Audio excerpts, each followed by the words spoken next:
Hello नमस्कार प्यारे विद्यार्थियों। कैसे आप सब। हम पढ़ रहे थे आधुनिक भारत, और आधुनिक भारत में आज जो हम पढ़ेंगे वो टॉपिक रहेगा मराठा साम्राज्य। मराठा साम्राज्य के 3 लेक्चर रहेंगे। आज आपका पहला लेक्चर रहेगा। तो आधुनिक भारत से पहले हमने मध्यकालीन भारत को भी पढ़ा हुआ है, और मध्यकालीन भारत से हमने पहले प्राचीन भारत को। जिन बच्चों ने वो पहले वाले लेक्चर नहीं देखे हैं देख सकते हैं। और ये आधुनिक भारत है। आधुनिक भारत का आज अपना जो मराठा साम्राज्य बिल्कुल जीरो लेवल से है, इसके मैंने बताया 3 लेक्चर होंगे। इसमें मराठा साम्राज्य का उदय या उद्भव या विकास, और फिर आंग्ल मराठा युद्ध, और आंग्ल मराठा युद्ध के बाद मराठों का पतन यानी कि आधुनिक भारत में हो जाता है। तो सभी क्रमवार हम पढ़ेंगे। तो मराठों का उदय आज के लेक्चर में रहेगा। आज हम पढ़ेंगे शिवाजी महाराज के बारे में, फिर संभाजी महाराज के बारे में, राजा राम के बारे में, और राजा साहू के बारे में। इनके बाद का जो क्रम शुरू होता है वो होता है फिर पेशवा का। फिर जो हमारा लेक्चर रहेगा, लेक्चर नंबर 2 जो भी रहेगा, लेक्चर नंबर 2 रहेगा अपना आधुनिक भारत में मराठा साम्राज्य का विस्तार। इसमें क्या रहेगा, बालाजी विश्वनाथ जो कि पेशवा हैं, बाजीराव प्रथम, बाजीराव मस्तानी वाले, बालाजी बाजीराव और माधवराव। और फिर तीसरे लेक्चर में जो हम पढ़ेंगे आंग्ल मराठा युद्ध, जिसमें प्रथम युद्ध, द्वितीय, तृतीय और पूना की संधि और पेशवा का अंत, ये हम पढ़ेंगे। तो 3 लेक्चर में अपना एक कंप्लीट हो जाएगा। तीनों के तीनों लेक्चर आप बड़े प्यार से ध्यान से देखें। कहानी बड़ी जबरदस्त है, क्योंकि ये वो शासक हैं, कभी मुगलों से डरकर, इनके जो शासक हुए हैं मुगलों से डरकर कभी एक समय ऐसा हुआ है कि जो अपनी गद्दी पर भी नहीं बैठे थे, राजा राम। और फिर एक समय ऐसा भी आ जाता है कि ये अपनी मर्जी से मुगलों के शासक को नियुक्त करते हैं। और एक समय ऐसा भी आता है कि लगता है कि अब भारत पे मुगलों की सत्ता कमजोर हो गई है, अब भारत पे मराठे शासन किया करेंगे। वो 1761 के पानीपत के युद्ध में चेंज हो जाता है थोड़ा सा। वहां से लगता है कि अब मराठे शासन नहीं कर पाएंगे, अन्यथा एक समय ऐसा आ जाता है कि लगता है कि मराठा शासन किया करेंगे भारत में। तो आज के लेक्चर को हम प्रारंभ करेंगे यहां से। तो सबसे पहले हम मराठों का उदय पढ़ेंगे, शिवाजी महाराज के बारे में पढ़ेंगे, संभाजी, राजा राम और राजा साहू के बारे में आज के लेक्चर में हम पढ़ने वाले हैं। जो भी हम पढ़ेंगे इसका पीडीएफ आप डाउनलोड कर सकते हो ऐप शिक्षा युग 2.0 से। प्ले स्टोर से सर्च करो शिक्षा युग 2.0, वहां से आप डाउनलोड कर लेना। ये पीडीएफ फ्री ऑफ कॉस्ट रहेगी। तो मराठा साम्राज्य का उदय, तो मराठा साम्राज्य के बारे में पढ़े हम। तो मुगल काल के उत्तरवर्ती दौर में, यानी जब मुगलों की शक्ति कमजोर हो रही थी, उस दौर में वर्तमान का जो क्षेत्र है महाराष्ट्र का क्षेत्र है, उससे पहले यानी कि जब भारत आजाद होने के बाद ये क्षेत्र आपको पता है सारे बटे हुए हैं राज्य, लेकिन उससे पहले जो किसी को जीत लेता था वो क्षेत्रों की सीमाएं चेंज होती रहती थी, बदलती रहती थी। वर्तमान में महाराष्ट्र और उसके आसपास के जो क्षेत्र हैं उनमें एक क्षेत्रीय शक्ति का उदय होता है, उद्भव होता है, जिनको हम मराठों के नाम से जानते हैं। इनके वास्तविक संस्थापक जो होते हैं वो शिवाजी होते हैं। इनको हम बोल सकते हैं मराठों के संस्थापक। तो कहानी को बड़े प्यार से समझना है आपको। शिवाजी के पिताजी हैं, इनका नाम है शाहजी भोसले। पिताजी का नाम क्या है? शाहजी भोसले। ये क्या है? अहमदनगर की सेवा में है। अहमदनगर की सेवा में, अहमदनगर में ये काम करते हैं। अब 1633 के दौरान यहां जब मुगल आ चुके थे और जब समय था शाहजहां का, तो शाहजहां ने क्या किया, 1633 में अहमदनगर को जीत लिया, यानी कि विजय पाली उस पर जीत लिया। उस दौरान अब शाहजी भोसले हैं जो शिवाजी के पिताजी हैं, वो वहां से क्या करे, पलायन हो जाते हैं बीजापुर की तरफ, यानी कि अब वो बीजापुर की सेवा में चले जाते हैं। इससे पहले अहमदनगर की सेवा में वो थे। मुगलों ने अहमदनगर को जीत लिया तो फिर वो बीजानगर की तरफ चले गए। अब शाहजी भोसले यानी कि शिवाजी के पिता ने अपने अधीन आने वाली एक पूना जागीर थी। क्या थी? पूना की जागीर थी, उसे शिवाजी को सौंप दिया। उनको लगता था कि शिवाजी एक योग्य कर्मठ हैं, कैंडिडेट हैं, तो शिवाजी को सौंप दिया। और वाकई में शिवाजी थे। और शिवाजी की वैसे माता का नाम था जीजाबाई। एग्जाम में पहले पूछे जाते थे ऐसे छोटे क्वेश्चन, बाकी आजकल नहीं पूछे जाते हैं। हमें जो कहानी समझनी है उस पे चलते हैं हम। ये भी छोटे से क्वेश्चन एक बार आ गए हैं तो चर्चा कर लेते हैं। इनके जो संरक्षक होते हैं वो दादोजी कोंडदेव होते हैं, और इनके आध्यात्मिक गुरु होते हैं वो रामदास होते हैं। छोटे एग्जाम में से क्वेश्चन पूछे जाते हैं, और वैसे भी कभी कभार पूछ लिए जाते हैं, तो आपको पता वैसे होना चाहिए। अब क्या हुआ था, शिवाजी को क्या कर दिया, पूना जागीर दे दी थी उनके पिताजी ने, शाहजी भोंसले ने। अब शिवाजी 1746 में क्या करते हैं, पूना के पास एक तोरण का किला है, पूना के पास, क्योंकि पूना की जागीर अब किसके अधीन है, शिवाजी के। अब शिवाजी क्या करते हैं, तोरण के किले को जीत लेते हैं 1646 के दौरान। अभी तक ये राजा वगैरह कुछ नहीं है, अभी तक वो सामान्य है, एक जागीरदार हैं, और कोई बड़ी चीज नहीं है अभी तक। लेकिन यही लोग यहीं से प्रारंभ करके देखते हैं आगे आगे कितनी सत्ता अपनी काबिज करते हैं। और 1648 में करीब 2 साल बाद इन्होंने पुरंदर किले को जीत लिया। देखते ही देखते पहले तोरण के किले को, फिर पुरंदर के किले को जीत लिया। 1656 में मराठा सरदार हैं, इनके अंदर आता है एक जावली का किला। कौन सा किला, जावली का किला। ये मराठा सरदार चंद्रराव से जावली का किला भी जीत लेते हैं, जावली का किला भी जीत लेते हैं। और इसी समय आपको पता है कि मुगलों का संघर्ष हमेशा से चलता ही रहता है, और उस समय हमेशा यही रहता था कि छोटे छोटे जो राज्य थे अपने आप को स्वतंत्र घोषित करने को लगे रहते, और जो केंद्रीय शक्ति थी वो छोटे राज्यों पे नियंत्रण करने को लगे रहते। ऐसे संघर्ष चलते रहते थे।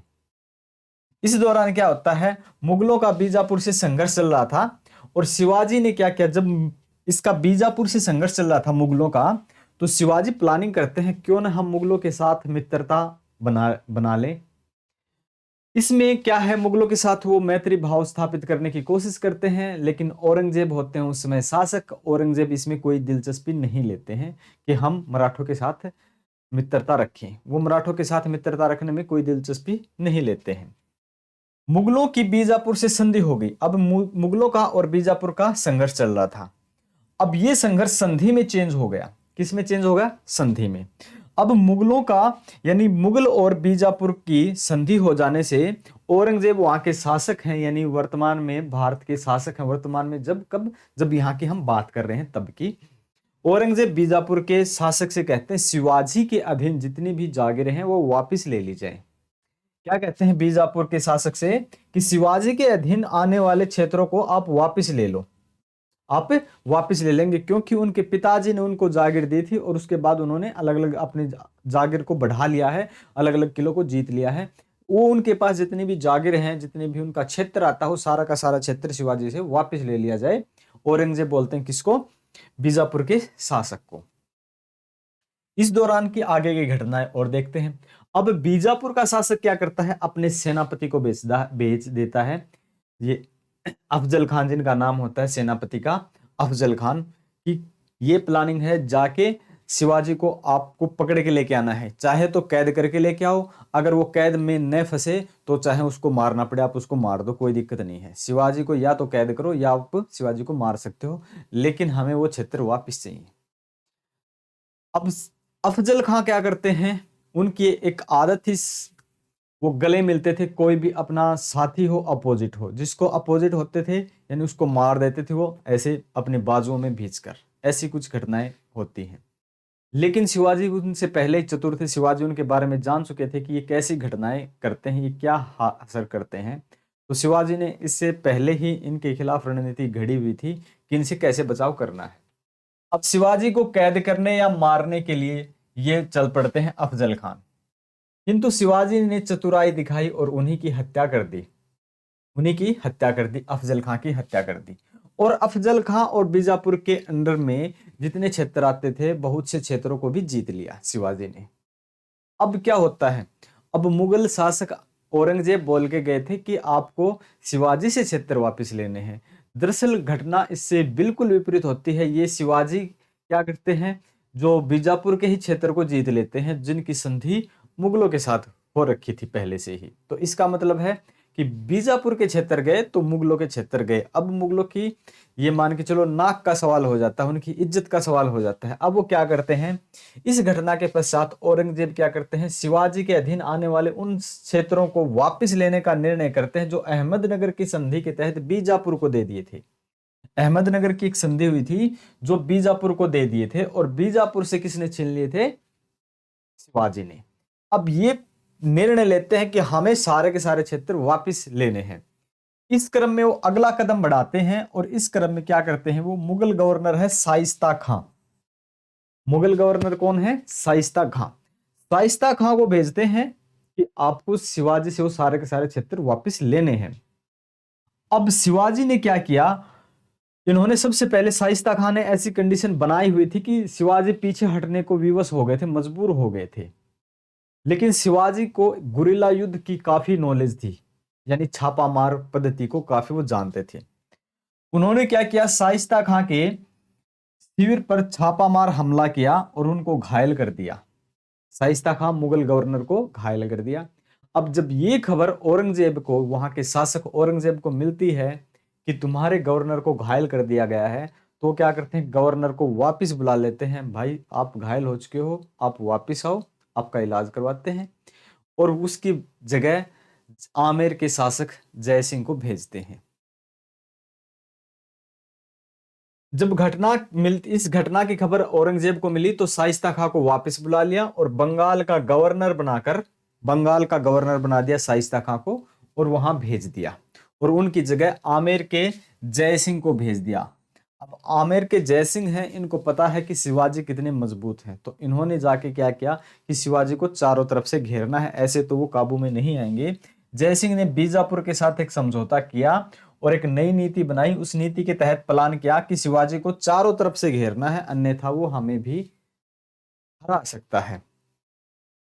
1665 में शिवाजी को पुरंदर में घेर लिया। अब शिवाजी चारों तरफ से घिर चुके थे, तो शिवाजी ने समझा अब या तो प्राण दिए त्याग दिए जाएं या फिर अपने एक संधि कर ली जाए, क्योंकि हम फिर से विजित हो सकते हैं, क्षेत्र को हम फिर से जीत सकते हैं। तो कुछ क्षेत्र के देने से हमें कुछ नुकसान नहीं है, क्योंकि एक बार कुछ क्षेत्र देने के बाद हम वापस जीत सकते हैं। तो वो पुरंदर की एक संधि कर लेते हैं, मुगलों के साथ पुरंदर की संधि कर लेते हैं, जिसको मुगलों का नेतृत्व तो अब किसके हाथों में किया हुआ था, वहां पर आमेर के जय सिंह के साथ पुरंदर की संधि हो जाती है। पुरंदर की संधि के तहत क्या होता है कि शिवाजी को 23 किले जिनकी इनकम थी, आय थी 40 या 4 लाख खून प्रतिवर्ष, वो मुगलों को देने थे।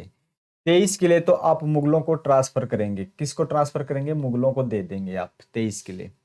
12 किले शिवाजी अपने पास रखेंगे, यानी कि अब शिवाजी के पास बहुत कुछ बचा है, आय का भी स्रोत बहुत कम बचा हुआ है। शिवाजी ने अपने पुत्र संभाजी, शिवाजी के 2 पुत्र हैं, अब संभाजी को मुगल दरबार में भेजा जाना था कि भाई आप मुगल दरबार में सेवा के लिए आपको जाना पड़ेगा, क्योंकि शिवाजी चारों तरफ से घिर चुके थे। अब जय सिंह ने व्यक्तिगत सलाह दी शिवाजी को कि आप है मुगल दरबार में जाओ, औरंगजेब से जाके बात करो, आप वहां मिलो और समझौता हो जाएगा, कोई बात नहीं, आप जाके वहां पे समझौता कर सकते हो। अब शिवाजी औरंगजेब के दरबार में जाते हैं, लेकिन वहां पे किसी बात को लेकर दोनों में विवाद हो जाता है और इसी दौरान शिवाजी को कैद कर लिया जाता है, औरंगजेब की उसमें जेल में कैद कर लिया जाता है।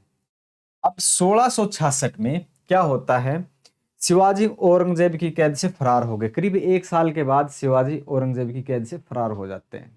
महान शासक हैं, जानते हैं सब कुछ, परिस्थितियों के बारे में जानते हैं वो, तो वो वहां से फरार हो जाते हैं। इसके बाद शिवाजी ने क्या किया, वापिस आके जब कैद से फरार हो गए, पुनः मुगलों के किले जीतने का फैसला लिया। जो अपने किले संधि के तहत मुगलों को दे दिए गए थे, वो किले हमें वापिस जीतने हैं, ये शिवाजी ने ऐसा ठान लिया। और फिर उन्होंने 1670 में पुनः सूरत को लूट लिया। 1674 में अपना राज्याभिषेक करवाया। इससे पहले राज्याभिषेक राजा के पद पे नहीं बैठे हैं शिवाजी। 1674 में राज्याभिषेक करवाया और रायगढ़ के किले में करवाया। कहां करवाया, रायगढ़ के किले में। ये क्वेश्चन पूछा जा सकता कहां करवाया। और इनका राज्याभिषेक करने की जो प्रक्रिया थी वो करने वाले काशी के पंडित थे, पंडित गंगा भट्ट। ये क्वेश्चन पूछा जा चुका है, पंडित गंगा भट्ट थे।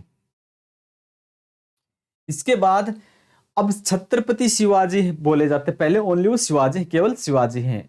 अब वो छत्रपति की उपाधि धारण करते हैं और यहां से वो छत्रपति शिवाजी के नाम से मशहूर होते हैं और अपने को सूर्यवंशी क्षत्रिय घोषित करते हैं। सूर्यवंशी क्षत्रिय घोषित करते हैं। 1677 में शिवाजी ने गोलकुंडा की सहायता से अपना अंतिम अभियान कर्नाटक में किया तथा जिंजी, वेलोर इत्यादि के क्षेत्र को जीत लिया।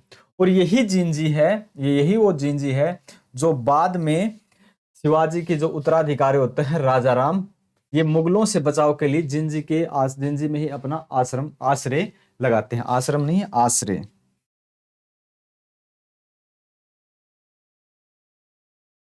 और फिर 1680 के दौरान शिवाजी की हो जाती है मृत्यु।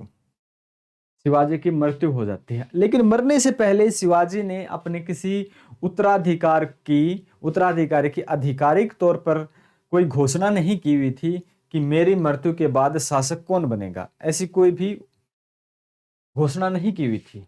तो शिवाजी का जो समय रहता है 1746 से 1780 के दौरान का रहता है। इनके बाद जो 1680 के बाद हैं, इनकी मृत्यु हो गई, तो उनके बाद शासन कौन करते हैं 1680 से 1689 तक? संभाजी। ये कौन है? शिवाजी के पुत्र हैं। कौन है? शिवाजी के पुत्र हैं। 89 में संभाजी की मृत्यु के बाद राजा राम शासक बनते हैं। ये भी क्या है? इनके पुत्र हैं। फिर क्या है? राजा साहू। ये कौन है? शिवाजी के पौत्र हैं। ये कौन है? शिवाजी के पौत्र हैं। और ये कौन है? शिवाजी के पौत्र हैं। तो समय इनका कितना रहता है? 1680 से 89, राजा राम का 89 से 1700। और फिर क्या है? 1700 से अब राजा साहू को कैद कर लिया जाता है अंग्रेजों के, ये क्या थे, मुगलों के द्वारा। तो 1707 में इनकी मृत्यु के बाद छूट के आते हैं औरंगजेब की मृत्यु के बाद। इस दौरान शिवाजी के जो पुत्र हैं शिवाजी द्वितीय के नाम से, और उनकी माताजी हैं शिवाजी द्वितीय की ताराबाई, इनके नेतृत्व में आंदोलन या संघर्ष चलता रहता है, जो 1700 से 1707 के दौरान होता है। और 1707 के बाद ये राजा साहू जब कैद से वापस छुड़ के आते हैं, तो 1707 से 1749 तक के शासन करते हैं। लेकिन इनके बाद है, राजा साहू के बाद इनका जो वास्तविक शक्ति जो होती है वो आ जाती पेशवा के अधीन। पेशवा के अधीन। अब पेशवा का क्रम बहुत ज्यादा है, बालाजी, बाजीराव प्रथम, ऐसे सब करके। तो अगले लेक्चर में मैंने बताया था बाजीराव, उनके पेशवा के बारे में पढ़ेंगे। लेकिन अभी अपना लेक्चर कंप्लीट नहीं हुआ है, तो हम आज पढ़ेंगे संभाजी के बारे में, राजा राम के बारे में, राजा साहू के बारे में, और शिवाजी द्वितीय और ताराबाई के बारे में। तो शिवाजी के उत्तराधिकार की अगर हम बात करते हैं, नीचे चलते हैं इनके उत्तराधिकार के बारे में, तो सबसे पहला जो नंबर आता संभाजी का। शिवाजी द्वारा अपने छोटे पुत्र राजा राम, छोटा पुत्र कौन सा था? राजा राम। राजा राम और संभाजी दो पुत्र थे। छोटे पुत्र राजा राम को कोंकण का क्षेत्र प्रदान कर दिया था शिवाजी ने, जब शिवाजी जिंदा हैं तब। तो इसका विरोध करते हैं कौन? शिवाजी के पुत्र संभाजी। संभाजी इस बात का विरोध करते हैं। शिवाजी के दोनों पुत्रों के बीच विवाद हो जाता है शिवाजी के मरने से पहले ही। शिवाजी की मृत्यु के बाद किसी आधिकारिक तौर पर उत्तराधिकारी की घोषणा न होने के कारण शिवाजी की पत्नी है सोयराबाई। शिवाजी की पत्नी कौन? सोयराबाई। सोयराबाई ने क्या कर दिया? राजा राम का अभिषेक कर दिया। अब इनको कोंकण का क्षेत्र दिया हुआ था, तो उनकी माताजी ने क्या कर दिया? शिवाजी की पत्नी और राजा राम और संभाजी की माताजी, उन्होंने क्या कर दिया कि राज्याभिषेक कर दिया। किसका? राजा राम का। किंतु क्या होता है, मराठा सेनापति हैं हमीर मोहिते। हमीर मोहिते की सहायता से संभाजी शासक बन जाता है। अब राज तिलक किसका हुआ था? राजा राम का। राज तिलक किसका हुआ? राजा राम का। लेकिन सेनापति की सहायता से शासक कौन बन गए? संभाजी। कौन बन गए? संभाजी। संभाजी बड़े हैं और छोटे कौन है? राजा राम। संभाजी ने क्या किया? नीलोपंत को अपना पेशवा बनाया। नीलोपंत को अपना पेशवा बनाया। पेशवा यानी कि उसमें उनका अपने आप को राष्ट्रपति के समान समझे, और पेशवा को उनका प्रधानमंत्री के समान समझे। कुछ इस प्रकार से आप समझ सकते हैं। पेशवा बनाया, और उज्जैन अथवा कन्नौज के जो कवि कलश हैं उनको मुख्य सलाहकार बनाया। औरंगजेब के विद्रोही पुत्र हैं अकबर द्वितीय। अकबर द्वितीय, औरंगजेब के विद्रोही पुत्र अकबर द्वितीय के बारे में हमने पहले पढ़ा था मुगल काल में। वो क्या करते हैं, वहां से विद्रोह करते हैं मुगल दरबार में। जब वहां उनकी जान को खतरा होता हो तो वो मुगलों के क्षेत्र से भागकर मराठों के पास आ जाते हैं, और ये क्या करते हैं, उनकी हेल्प करते हैं, सहायता करते हैं संभाजी। जबकि क्या होता है कि इनको नहीं करनी चाहिए थी, उनको पता होना चाहिए कि आप क्षेत्रीय यानी कि आप केंद्रीय शक्ति से पंगा मोल ले रहे हो, लेकिन उन्होंने क्या किया, उसका सहयोग किया। इस चक्कर में उनका मुगलों के साथ संघर्ष प्रारंभ हो गया, मुगलों का और मराठों का संघर्ष प्रारंभ हो गया। 1689 के दौरान संगमेश्वर के युद्ध में, किस युद्ध में, संगमेश्वर के युद्ध में मुगल सेनापति मुबारक खान ने संभाजी एवं कवि कलश की हत्या कर दी। संभाजी और कवि कलश की हत्या कर दी। संभाजी यहाँ कौन है, शासक हैं मराठों के उस समय। अब बड़े पुत्र होते हैं शिवाजी की, उनकी हत्या कर दी जाती है। तो संभाजी की पत्नी ने संघर्ष को जारी रखा। अब संभाजी की पत्नी संघर्ष जारी रखते हैं, परंतु शीघ्र ही संभाजी की पत्नी और उनका पुत्र साहू, जो अभी छोटा बच्चा है, साहू कैद कर लिए जाते हैं, मुगलों के द्वारा कैद कर लिए जाते हैं। अब क्या होता है, एक बार मैं फिर इस टेबल पे आता हूं। अब शासक कौन बनते हैं, संभाजी। संभाजी के बाद राजा राम संभाजी के बाद संभाजी की पत्नी और जो साहू है, राजा साहू, जब छोटे हैं साहू, ये यानी कि विद्रोह करते हैं मुगलों के खिलाफ, लेकिन इनकी माता और इनको दोनों को कैद कर लिया जाता है। तो उधर क्या करते हैं, फिर राजा राम शासक बनते हैं। संभाजी की मृत्यु के बाद राजा राम शासक बनते हैं, और ये कहां पे चले गए, कैद में। शासन कौन क्या करता था, ये। इनके मृत्यु के बाद ये इन्होंने संघर्ष किया तो ये चले गए कैद में। अब राजा कौन बन गया, राजा राम। ठीक है, ये कहां चले गए, कैद में। और ये कैद से छुट के आते हैं, तब तक कौन होते हैं, शिवाजी द्वितीय और ताराबाई, राजा साहू की चाची, यहां पे शासन कर रही होती हैं। राजा राम का समय जो रहता है 1689 से 1700 तक। राजा राम ने मुगलों के प्रति विद्रोह जारी रखा। मुगलों के आक्रमण के भय से राजा राम इधर उधर भटकता रहा। ये कभी सिंहासन पर बैठा ही नहीं, इसलिए इनको बोलते हैं कभी सिंहासन पर न बैठने वाला शासक। कभी सिंहासन पर न बैठने वाला शासक इनको बोला जाता है। इन्होंने 8 वर्ष तक जिंजी के किले में शरण ले रखी थी। इन्होंने 8 वर्ष तक जिंजी के किले में शरण ले रखी थी। फिर जो शासक बनते हैं इनके बाद, शिवाजी द्वितीय। राजा राम की पत्नी ताराबाई अपने पुत्र शिवाजी द्वितीय की संरक्षिका बनकर मुगलों के खिलाफ संघर्ष जारी रखते हैं। उधर इनकी क्या बोलते हैं, अपने जेठानी यानी कि, और इनके जो क्या नाम थे, साहू, यानी कि उधर वो मम्मी पापा क्या थे, उनकी माताजी और वो पुत्र दोनों कैद में है, मुगलों की कैद में है। तब ये पीछे से ये संघर्ष जारी रखते हैं। मराठों ने कई किलों को जीत लिया, सूरत एवं भड़ोच को भी लूट लिया। दक्षिण कर्नाटक में ताराबाई का प्रभाव अधिक बढ़ गया था। 1700 से 1707 तक का दौर मराठा स्वतंत्रता संघर्ष के नाम से जाना जाता है। किस नाम से, मराठा संघर्ष के नाम से जाना जाता है। 1707 के दौरान 1707 में औरंगजेब की मृत्यु हो गई। हमने औरंगजेब के बारे में पढ़ा था, उनकी मृत्यु हो गई। तो मुगलों की कैद से राजा साहू को आजाद कर दिया। मुगलों की कैद से राजा साहू को आजाद कर दिया जाता है। फिर जो समय आता है वो साहू का आता है। साहू को मुगलों ने रिहा तो कर दिया, लेकिन उनको विधिवत राजा नहीं माना। अगर वो राजा मान देते तो सब आसान हो जाता। अब राजा नहीं माना तो ये वापिस आ गए कैद से छुटकर। उधर इनकी चाची ताराबाई शासन कर रही है, और चाची ताराबाई और इसमें संघर्ष हो जाता है। दोनों के बीच में युद्ध हो जाता है, गृह युद्ध छिड़ जाता है, जिसमें आप बोल सकते हो गृह युद्ध छिड़ जाता है। दोनों के बीच गृह युद्ध हो जाता है। अधिकार के संघर्ष में पहले ताराबाई का पलड़ा भारी था, किंतु बालाजी विश्वनाथ की मदद से राजा साहू की तरफ बालाजी विश्वनाथ जुड़ गए। अब किसका पलड़ा भारी हो गया, अब साहू का पलड़ा भारी हो जाता है। और 1707 में मराठों का गृह युद्ध, आपस में ही लड़ाई होती है, जिसको बोलते हैं खेड़ का युद्ध। खेड़ के युद्ध में ताराबाई हार जाती है और साहू से पराजित हो जाती है, और वो अपने दक्षिण की ओर अपने शासन करने लग जाती है। तो विवश होकर ताराबाई पन्हाला की ओर चली गई, और कोल्हापुर में ताराबाई और उसके पुत्र का प्रभुत्व स्थापित हो गया, और सतारा में साहू का राज्याभिषेक किया गया। और इनके बाद का जो समय आएगा, इससे बाद जो प्रारंभ होगा वो पेशवा का समय प्रारंभ हो जाएगा। तो सबसे पहले जो पेशवा होंगे वो बालाजी विश्वनाथ होंगे। तो कल के जो लेक्चर में हम पढ़ेंगे मराठा शक्ति का विस्तार, क्योंकि मराठा शक्ति का जहां से विस्तार प्रारंभ होता है वो पेशवा होते हैं, उनके कंट्रोल में होने के बाद होता है। तो पेशवाओं के बारे में हम पढ़ेंगे, बालाजी विश्वनाथ, बाजीराव प्रथम, बालाजी बाजीराव, माधवराव, और फिर उससे भी अगले लेक्चर में हम पढ़ेंगे जो 3 आंगल मराठा युद्ध होते हैं और अंत में पेशवाओं का अंत हो जाता है और मराठों को भी अंत हो जाता है। और ऐसे देखते देखते फिर 1857 की क्रांति तक ये संघर्ष जारी रखते हैं और 1857 के बाद इनका बिल्कुल अंत हो ही जाता है। तो मिलते हैं हम नेक्स्ट लेक्चर में। आज का आपका लेक्चर यही तक था। पीडीएफ डाउनलोड कर सकते हो आप ऐप शिक्षा 2.0 से। ओके।